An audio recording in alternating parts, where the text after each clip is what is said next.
where it all started. The inception of our beloved MonsterVerse and the very film that began our current era of Godzilla movies. Speaking of, I just released a video last week about appreciating the Reiwa era. Go check that out if you haven't. Gareth Edwards Godzilla, also known as Godzilla 2014, at the time was the first entry into the Godzilla franchise in over a decade prior. A lot was riding on this film when it came out, and luckily it seems to have paid off in the long run. Now, my opinions on both of Legendary's Godzilla films have fluctuated greatly over the years, so let's take a look back today and see how Godzilla 2014 fares in 2024. Welcome to MonsterVerse Madness.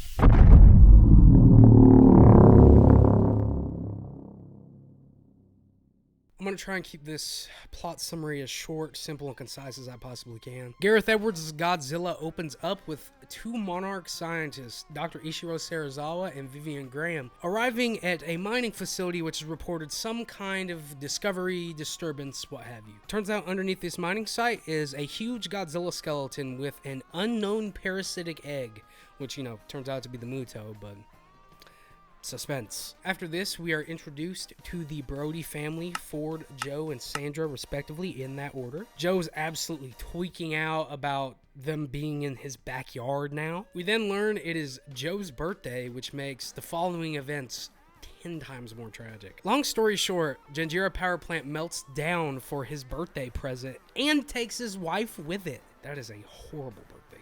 We then jump 15 years ahead to an all-grown-up Ford Brody who has his own family, his wife Elle and his son Sam, which, if you have watched Avengers Age of Ultron, which came out like a year after this, it's kind of weird them being married here and then them being siblings in that movie, but Ellie lets Ford know that his father has been arrested in Japan, which he expresses just prime dissatisfaction for, calling out his crackpot cuckoo theories. And he also mentions how this whole deal with his father is just really driving his family apart. His wife reassures him, and then boom, we enter Japan. Ford finally gets his father out of prison, and then they go to his father's current home, seeing all over the walls that bro is just going absolutely insane. I mean, I'd be insane if my wife died too. I don't blame him. Joe and Ford then set out into the post-apocalyptic looking city after he mentions that they are talking now. And then in the middle of the street, Joe realizes that, hey, the air is breathable, so he takes off his mask with just like full-on just fuck it, we ball energy. And it turns out, yeah, he's not wrong. The air is safe to breathe. Weird. The two dig through their old home to find anything they could possibly use at all, coming across, I can't believe I got that Easter egg the first time watching it, but this really nice Mothra Easter egg. Sadly, though, the boys are apprehended and taken away to the Janjira power plant, which has now been rebuilt for the purpose of being, I guess, an incubator for a Muto egg. I still have no clue as to what they were doing with the egg there to this day. Once the boys arrive, though, the Muto decides, you know what, nappy time is over. And after having one of the most emotionally impactful scenes in the entire film, I think Bryan Cranston did a bang-up job in this scene. But yeah, the male Muto wakes up and then kills Joe. Yeah, I'm still hurt about it to this day. After the Muto decides to bug off, Ford and the Monarch crew board the USS Saratoga, where they meet Admiral Stenz and get this rundown on the Mutos and the history of Godzilla, showing the military's past attempts to kill the Big G, which we wouldn't get to see the actual scenario play out until Monarch Legacy of Monsters came out last year, which is something I still greatly appreciate from that show. I think that is such an awesome thing that they did.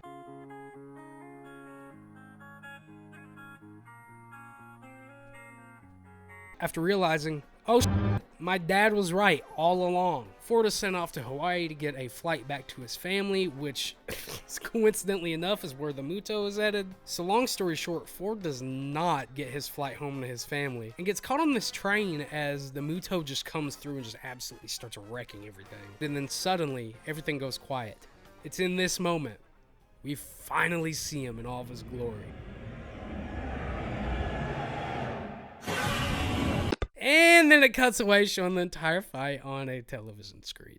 I'm also still pissed about that to this day. Shortly after, the female Muto awakens from her beauty sleep in Nevada. She's not only just hungry, she's pissed. She rips through Las Vegas, absolutely just tearing up the place. And this is where Serizawa realizes, Oh, this one has 8 arms instead of 6 arms and 2 wings, and it's bigger. It must be a girl. Some more Muto tomfoolery ensues until we finally arrive in San Francisco, the place which Godzilla and the Mutos are destined to clash. The city is evacuating, and then one of my favorite scenes in this entire film, probably my second favorite scene to be honest, Godzilla just walks through the Golden Gate Bridge with a eating grin on his face. The Mutos, seeking both love and smoke, finally arrive, the male Muto bringing a token of his heart, a giant nuclear warhead, to his girlfriend. We then cut to Serizawa with Admiral Stenz. I'm not gonna lie, I don't remember what they're talking about. All I remember is this iconic line that he dropped right here that was used in all the trailers. Let them fight. After realizing the female Muto is actually pregnant and is about to lay eggs, Ford and the rest of the military devise a halo jump in one of the most iconic scenes in this entire movie, which is basically like half of the entire first trailer. The scene of them just descending into the city, just, oh my god, every time, man. Then we all get what we came here for. Godzilla and the Mutos finally fight. Yes, it is intercut with the military dealing with the Muto eggs, but hey, the action is here. It seems like Godzilla is absolutely getting his ass beat at first. He did just wake up from a really long nap, so, you know, give him some slack. He's fighting 2 other monsters at one time while he's eepy. Until Ford sets fire to the Muto babies, which gets the female Muto's attention, not only pissing her off, but making her actually really sad and showing some really good emotion in this scene. I still think to this day that this scene shows a lot of emotion. She's about to kill Ford, and then we hear the iconic charging sound that just... Godzilla finally utilizes his most powerful weapon in his arsenal, his atomic breath, albeit in a weakened state at this point. And this would be the very diversion to give Godzilla the winning edge. As the military keeps the female Muto distracted, Godzilla just smacks the male Muto into a building, killing him with a steel beam. That was a crazy way to go out. Crazy way for a kaiju to go out. Die on a building, bro.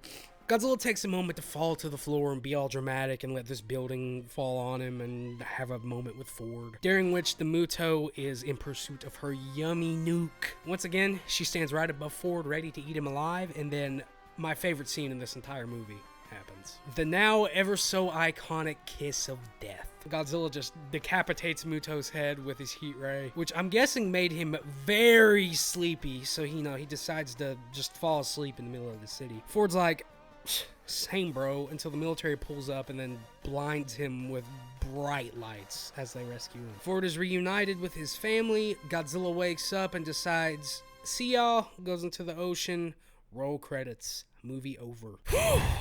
Let's get into the review segment.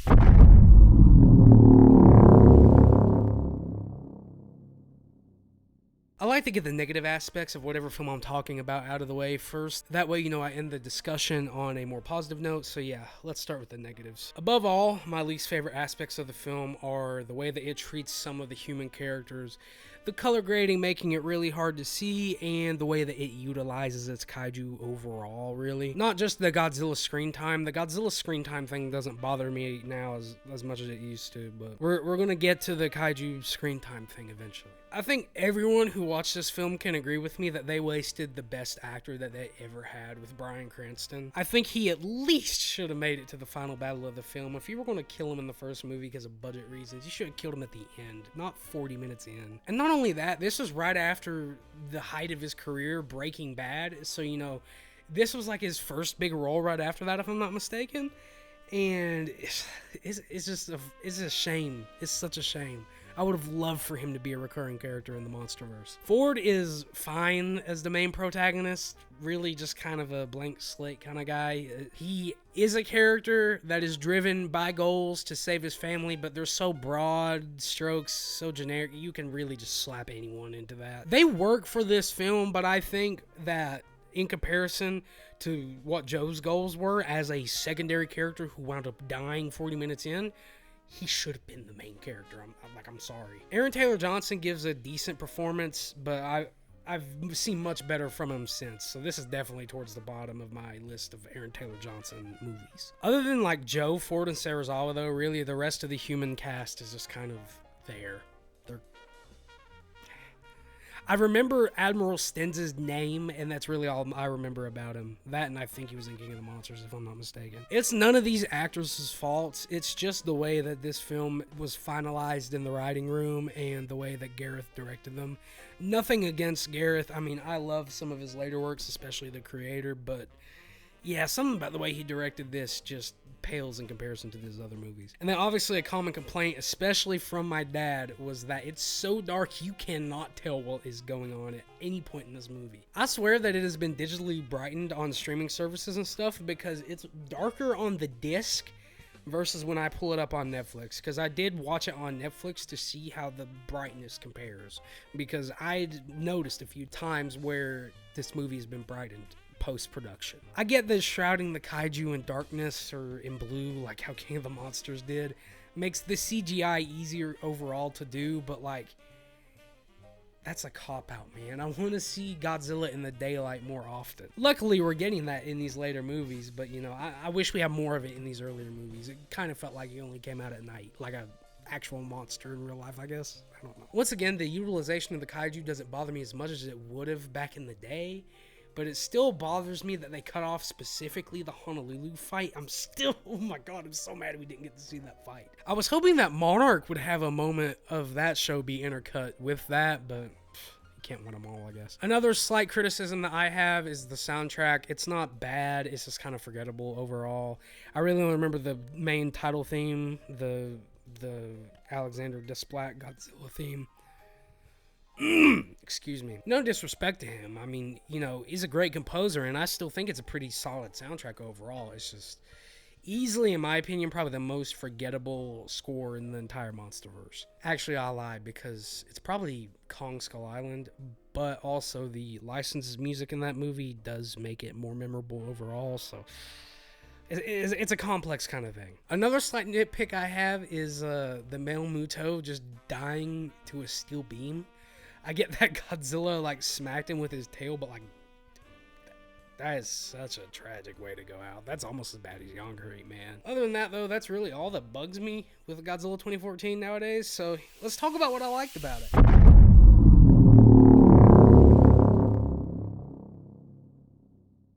Do I grab the NECA or the Monster Arts or the little playset one? I think I'm gonna grab the little playset one, because I had the NECA in my hand in the Raywire video. First and foremost, this Godzilla design. Gareth Goji may not be my favorite Godzilla design ever, per se, but it is the foundation of one of my favorite Godzilla designs ever, and I just think overall, it's such a solid bang-up design, and for the second attempt at an American Godzilla after a wishy-washy first attempt, I think they couldn't have done a better job for Godzilla 2014 here. It just captures the essence of what Godzilla should be while still making it a new design. The upright posture, the tree trunk legs, and the bulky build and the big, fat, long tail just screams Godzilla to me. I've never been the biggest fan of how small his head is. I do wish it was a little larger. It looks like finally they've addressed that in Godzilla Kong: The New Empire, like his head finally looks proportional to his body for me. I don't know, it may just be me wanting more reasons to like that design, considering it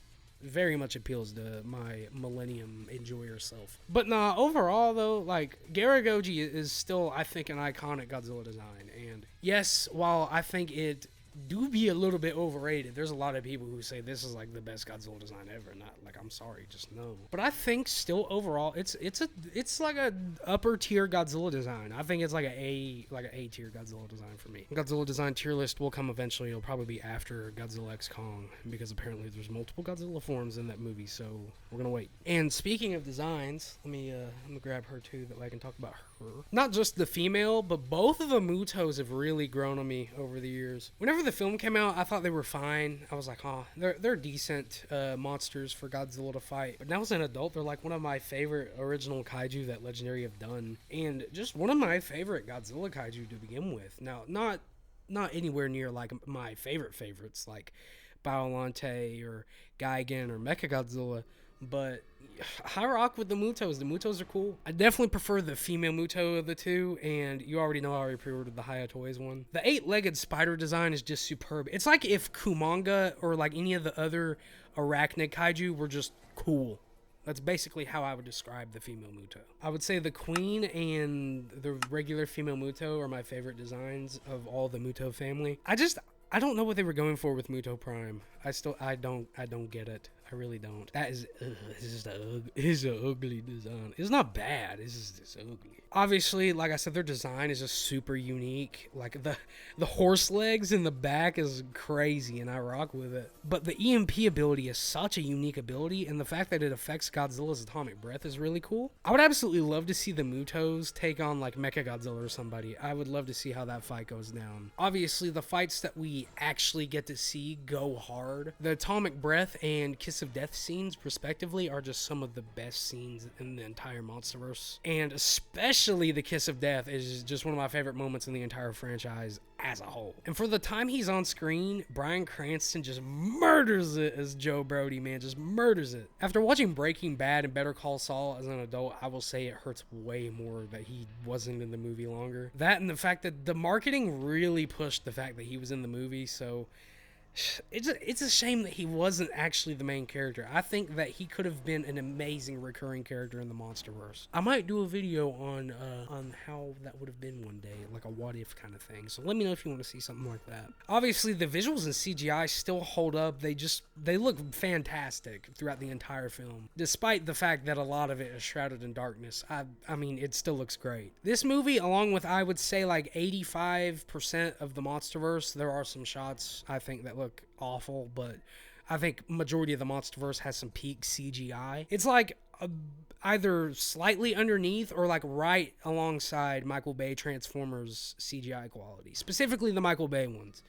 I love Bumblebee and Rise of the Beast, but their CGI is so much worse. Also got to give Gareth credit for his cinematography and sense of scale that he's able to portray in this film. Yes, I know everyone who has ever said anything positive about this movie has talked about the sense of scale and his cinematography, but it's because it's truth. He's really good with cinematography. But seriously, this film just has so many iconic shots, and I love it. It's such a visually astounding film.